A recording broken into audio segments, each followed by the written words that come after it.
Hoy la clase es para tercero de primaria.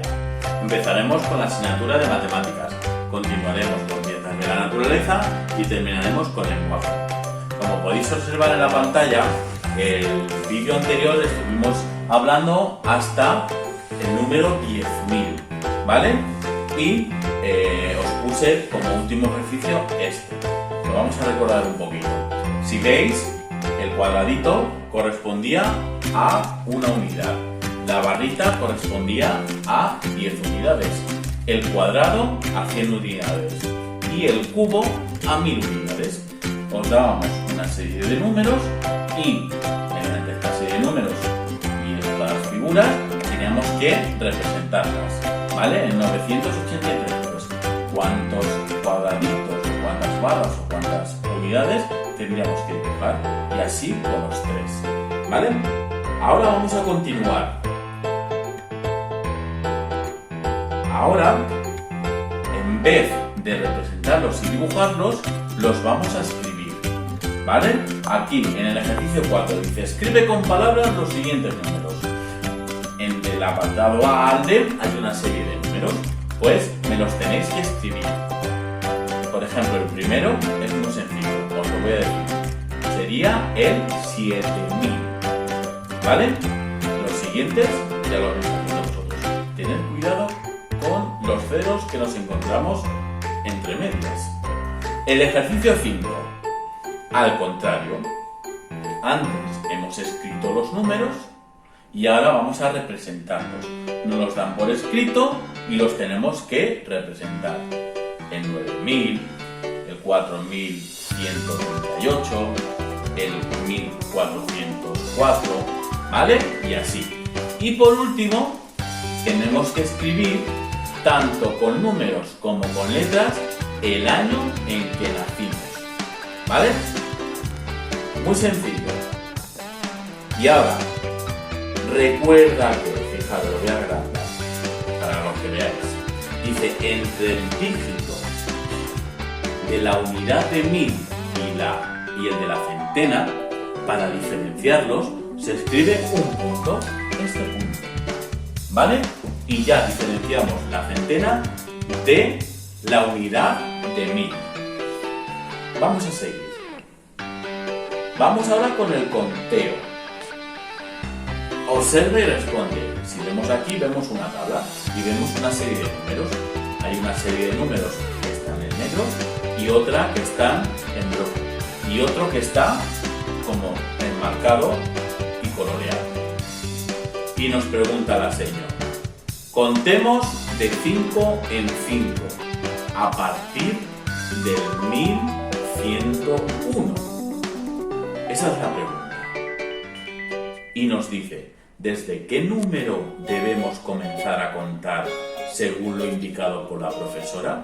Si la profesora nos dice que empecemos desde el 1101, ¿dónde está el número ese indicado en la tabla?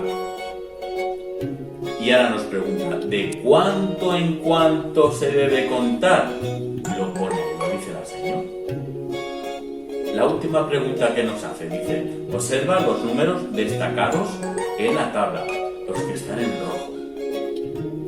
Si se sigue el conteo, ¿qué número debería destacarse? ¿Por qué? Seguimos el conteo, ¿vale? De 5 en 5. Entonces, 1001. 1, 2, 3, 4, 5. Señalado. 1, 2, 3, 4, 5. Señalado. 1, 2, 3, 4, 5. Señalado. Pues a partir de ese, si seguimos el conteo, ¿cuál tendríamos que poner en rojo? Lo pensamos y lo ponemos en rojo.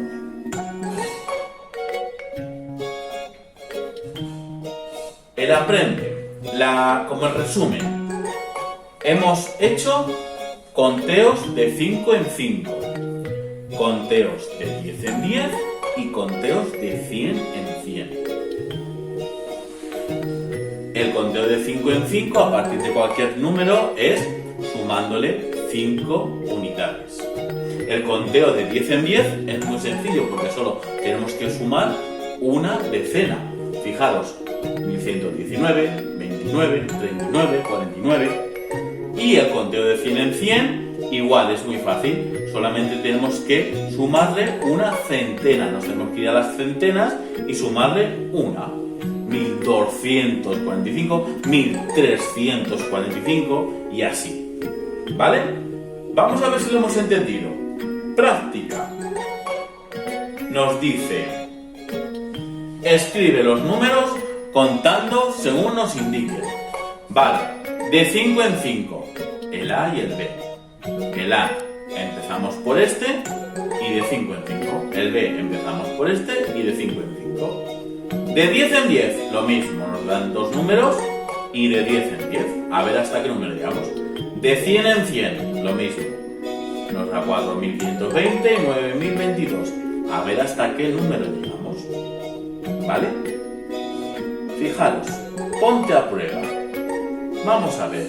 Dice, se utiliza la siguiente simbología o los siguientes dibujos para representar los números. El puntito o el cuadradito para la unidad. La barrita para las 10 unidades. El cuadrado equivale a 100 unidades. Y el cubo equivale a 1000 unidades. Pues ahora nos da 3 opciones y dice, ¿qué número sigue el conteo? Escríbelo sin utilizar la simbología. Si vemos que es muy difícil, contamos 1000, 100 y 100 son 200, 10 y 10 son 20, 1223. Pues escribimos 1223. Y ahora, ¿qué número habrá aquí? 1233. ¿Y en el otro cuál habrá? Ese ya lo hacéis vosotros. Y ahora, viendo los números, el conteo irá de 5 en 5, irá de 10 en 10 o irá de 100 en 100. Vamos a pasar ahora al tema 2. Sistema de numeración decimal. Unidades de 1000 y decenas de 1000. Los 10.000 que hemos hablado antes. Tenemos aquí al pelirrojo que está pensando. Dice, estoy pensando en un número en el que el dígito de la centena es 5, el de la decena es 4 y el de la unidad es 7. Y yo os preguntaba, ¿cuántas cifras tiene el número que está pensando? Pues si tiene centenas, decenas y unidades, ¿cuántas cifras tendrá? Ahora, otra pregunta diferente, aunque parezca la misma. ¿En qué número está pensando? Y ahora la más difícil, dice, ¿a cuántas unidades equivalen 5 centenas? Si una centena son 100 unidades, 5 centenas equivalen a... Seguro que lo sabéis, es muy fácil. Vamos a continuar. La tabla. Fijaros, la unidad más pequeña, las unidades. Después vienen las decenas, centenas. El puntito para separarlas de las unidades de 1000 y las decenas de 1000. ¿Vale? Y aquí nos va a dar unas equivalencias. Una unidad de 1000 equivale a 1000 unidades, 100 decenas y 10 centenas. Y una decena de 1000 equivale a 10.000 unidades, 1000 decenas, 100 centenas y 10 unidades de 1000. Fijaros porque nos va a servir para hacer los próximos ejercicios. Fijaros. Vamos a ver. La práctica. Dice, dibuja las claves para completar según se indique. Tenemos que dibujar una unidad de 1000. Pues a ver si nos falta, si nos sobra. Y ahora hay que hacer una decena de 1000. Si no nos acordamos, nos vamos a la página anterior, retrocedemos el vídeo y vemos las equivalencias. Y por último, vamos a hacer este ejercicio. Dice, completa las equivalencias con el número que corresponda. 5 decenas de 1000 equivalen a tantas unidades. La B, 7 unidades de 1000 equivalen a no sé cuántas serían. 4.000 unidades equivalen a unidades de 1.000. 80.000 unidades equivalen a no sé cuántas decenas de 1.000. ¿Vale? Es muy sencillo. Si no, como os he dicho, subimos al cuadro de las equivalencias y lo miramos. Y por último, completa las equivalencias con las decenas de 1.000, unidades de 1.000, centenas, decenas y unidades que correspondan. Vale. 6 decenas de 1.000 equivalen a 60.000, ¿qué? Unidades de 1.000, centenas, decenas o unidades. Solamente tenemos que ponerles una de estas. ¿Vale? Con la B igual, con la C igual y con la D igual. Y el próximo día veremos el valor posicional. Entonces, lo que hemos aprendido hoy son las decenas de 1.000, el lugar que ocupan, sus equivalencias y los conteos de 5 en 5, de 10 en 10 y de 100 en 100.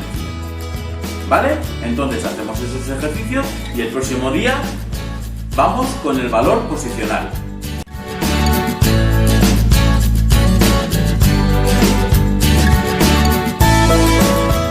Hola chicos, hoy vamos con Ciencias de la Naturaleza para tercero de primaria. Como observáis en la pantalla, estábamos viendo las estructuras de las plantas y nos quedamos con la función de la raíz. La estuvimos viendo, os di la definición y unos ejercicios. Pues hoy vamos a continuar. Nos dice, ¿cuál de estas raíces crees que será capaz de absorber mayor cantidad de agua? Lo marcamos con un clic, ¿vale? Fijaros en las dos raíces y cuál creéis que absorberá mayor cantidad de agua. El ejercicio 3 nos dice, explica qué sucederá en las siguientes situaciones. Situación 1. Si entierras una zanahoria en un macetero con tierra de hojas, crecerá. Y la situación 2. Si entierras una zanahoria en un macetero con piedras, crecerá. Si os dais cuenta, la gatita nos da una pista. Vamos a aumentarla. Nos dice, la raíz crece en dirección contraria al tallo. Quiere decir que si el tallo crece hacia arriba, la raíz crecerá hacia abajo. Ahora, una vez hecho las funciones de la raíz, vamos a pasar al tallo.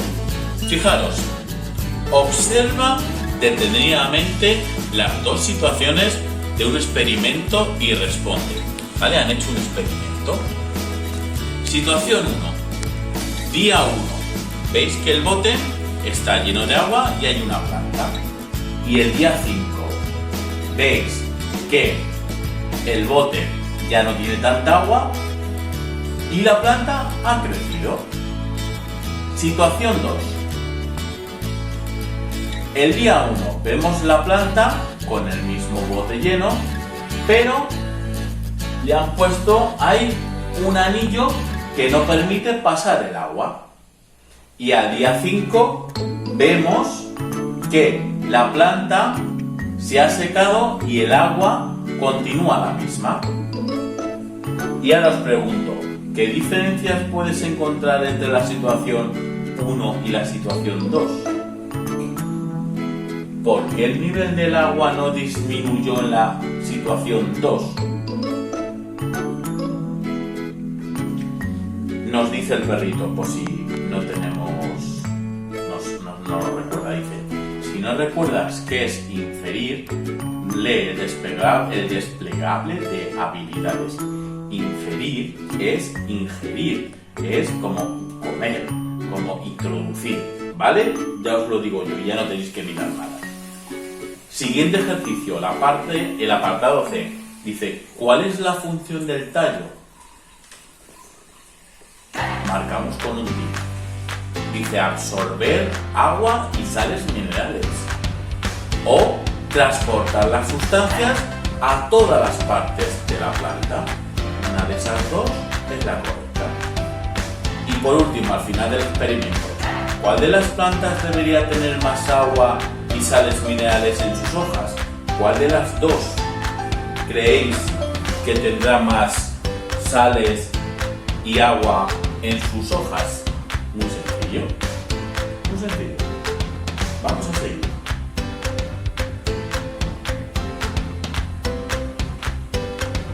Dice, Camila quería preparar un experimento para mostrar la función del tallo a sus compañeros y encontró los siguientes dibujos. ¿Veis? Hay una planta con agua y aquí con un colorante. ¿Qué pasó? Que echó agua y también echó colorante. Fijaros, la transformación, el agua ya no es del mismo color y la planta tampoco es del mismo color.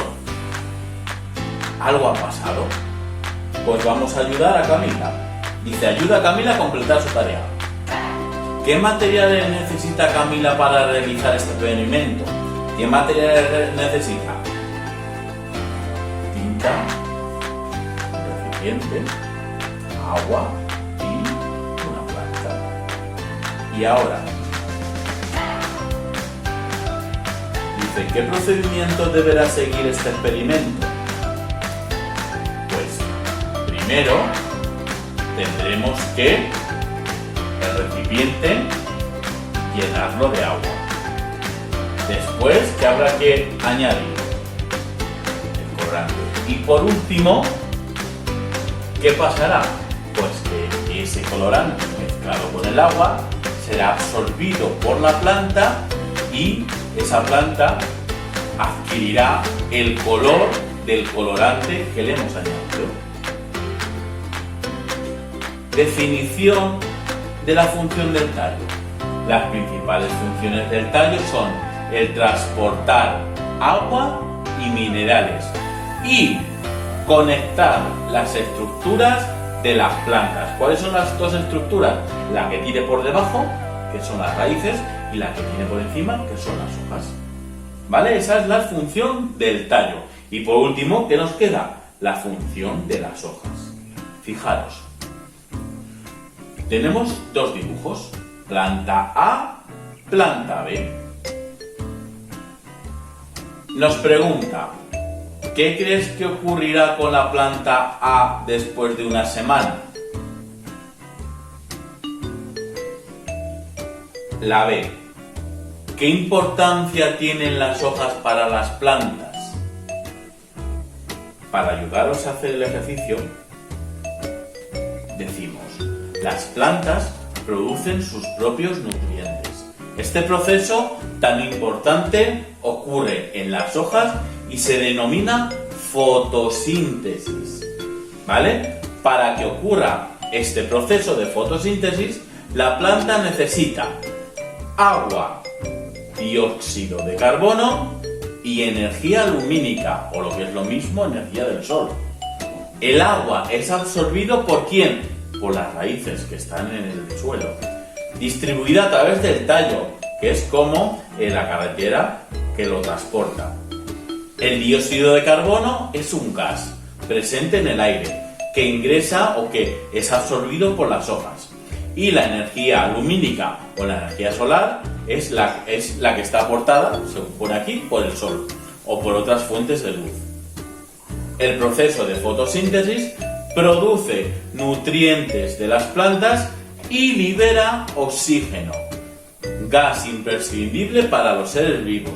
Por eso nos dicen que tenemos que tener un planeta verde, que tenemos que cuidar las plantas. ¿Por qué? Porque purifican el aire, limpian la contaminación, porque transforman el dióxido de carbono, que es malo, en oxígeno, que es bueno y que limpia y que nos puede ayudar a la contaminación, reducirla. ¿Vale? Entonces ya hemos visto las plantas. vamos a hacer unos ejercicios. Dice, observa la imagen. Dice, ¿en qué estructura de la planta se produce la fotosíntesis? La fotosíntesis, perdón. La rodeamos. Dice, ¿qué necesitan las plantas para hacer la fotosíntesis? Os lo he explicado en la hoja de antes. Solamente tenéis que fijaros y copiarla. Seguimos. Comenta con un compañero, en este caso con papá o con mamá, la importancia de la fotosíntesis para otros seres vivos. Como os he explicado antes, ya os he dicho varias razones. Las hojas son estructuras de las plantas. Tienen como función la producción de nutrientes mediante la fotosíntesis. ¿Vale? Y ahora vamos a ponernos a prueba. Dice, dibuja una planta con sus principales estructuras, que son 3. Pinta con rojo el camino que recorre el agua y los minerales cuando ingresan en la planta. Y explica la función que cumple cada estructura. ¿Veis? Aquí están las estructuras. Dibujamos la planta y qué función tiene la hoja, qué función tiene el tallo y qué función tiene la raíz. ¿Vale?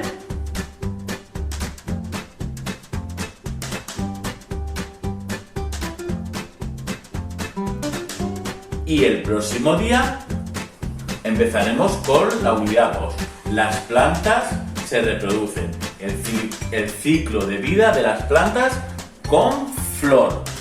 Entonces, en este vídeo hemos aprendido las 3 estructuras que tiene la planta, cuál es la función de cada una y qué beneficios aportan cada una de ellas. Y el próximo día veremos cómo se reproducen esas plantas, pero una de las peculiaridades va a ser que son plantas con flor. También habrá otras que no tienen flor, pero nos vamos a centrar en las plantas que se reproducen con flor. Hasta luego.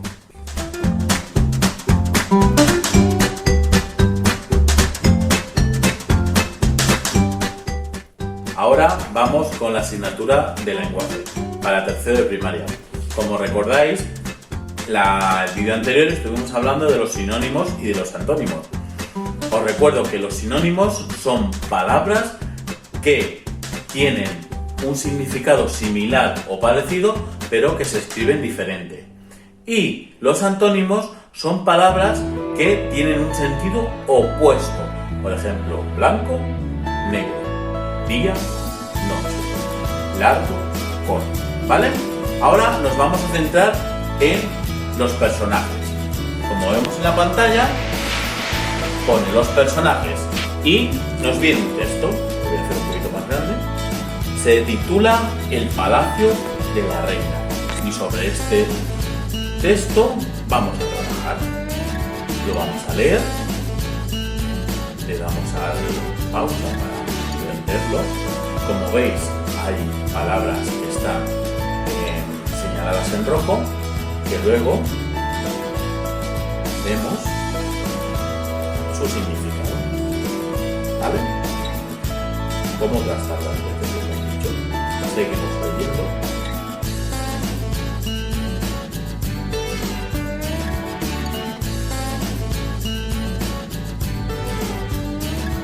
Nos encontramos con otra palabra, murmullo, y abajo en el recuadro nos dice que murmullo significa ruido que se hace hablando. Por ejemplo, cuando estamos así murmurando todos en clase, a ver ese murmullo, y salta el profesor. Pues eso significa ruido que se hace hablando. Una vez leído el cuento o la narración, vamos a responder a una serie de preguntas. La primera dice, escribe el nombre de los oficios de quienes realizaron los siguientes trabajos. En la construcción del palacio, pues hubo una serie de trabajos que realizaron una serie de personas y esos trabajos reciben el nombre de oficios. Pues pusieron los cristales en las ventanas. ¿Qué oficio se dedica a poner los cristales? Colocaron las piedras y los ladrillos en el palacio. Hizo las herramientas para trabajar en la construcción.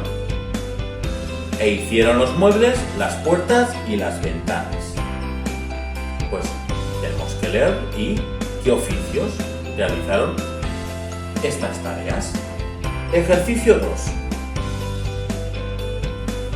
Nos da una pregunta. ¿Por qué la reina organizó una fiesta? Y nos da 4 opciones. Pues después de haberlo leído, leemos las opciones y marcamos la que es correcta. El ejercicio 3 nos pregunta ¿por qué el herrero dice que su trabajo fue el más importante? Nos dan 4 opciones y tenemos que elegir una de ellas. Y ahora vamos a trabajar nuestra imaginación. ¿Qué otro título le pondrías a este cuento? Pues a ver, nosotros pensando nos imaginamos qué otro título. Seguimos. Numera las acciones del 1 al 5, según el orden que ocurrieron. Vemos aquí que hay 5 acciones, pero están desordenadas. En el cuento siguen un orden, pues ese es el que tenemos que poner. Que creemos que la reina manda construir un palacio, que es la primera, pues le ponemos un 1. Que creemos que los que construyen el palacio comienzan una pequeña discusión, pues ponemos un 2. Y así las tenemos que ordenar del 1, que es la primera que pasó, al 5, que es la última que pasó. Escribe otras palabras que se utilizan en el cuento para referirse a la reina. ¿De qué otras maneras llaman a la reina? Vamos al texto y lo miramos. Y, por último, un resumen. ¿Qué pasó finalmente en el cuento? Me tenéis que escribir el resumen del cuento. ¿Y qué pasó al final? ¿Se construyó el palacio? ¿No se construyó? ¿Cómo se construyó? Vamos a seguir. Como estamos hablando de los personajes, vamos a decir qué son los personajes. Dice, las narraciones son relatos de diferentes aventuras o situaciones que les suceden a los personajes. Entonces, por consiguiente, los personajes llevan a cabo las acciones que ocurren en el relato, en el texto, en el cuento. Generalmente son personas reales o ficticias, pero también a veces pueden ser animales u objetos personificados. ¿Qué quiere decir? Que esos objetos cobran vida, como por ejemplo puede ser en La Bella y la Bestia, ¿vale? Hay personajes reales, hay personajes ficticios y hay objetos que crean, que les dan vida. Según la participación que tengan dentro de la historia estos personajes, los podemos clasificar en 2 tipos: principales o secundarios. Personaje principal es el protagonista de la historia. Es aquel al que le ocurren la gran mayoría de los hechos que se narran o que se cuentan, o que participa en ellos. También se puede decir que es el que más veces sale. Personaje secundario es aquel que tiene menor importancia en el desarrollo de la historia. Le suceden menos cosas, sale menos veces. Al igual que hay personaje principal, puede ser que también sean personajes, que haya más de un protagonista y que haya más de un personaje secundario, ¿vale? En muchas narraciones, como por ejemplo en los cuentos tradicionales, aparece también el antagonista. ¿Qué es eso del antagonista? Un personaje que se enfrenta al protagonista originando un problema. Eso es el antagonista, el que se enfrenta al protagonista. Vamos a ver. Sopa de letras. Dice, busca en la siguiente sopa de letras los personajes del cuento, El Palacio de la Reina, y márcalos con el color que corresponda. Tenemos aquí los personajes en esta sopa de letras. Los que sean personajes principales, aquellos que reciben más acciones, que participan más, los vamos a poner en rojo. Y los secundarios los vamos a marcar en azul. ¿Vale? Hay que buscarlos y para buscarlos tenemos que saber cuáles son. Si no nos acordamos, volvemos al texto y lo leemos. ¿Vale? Y el próximo día leeremos otro texto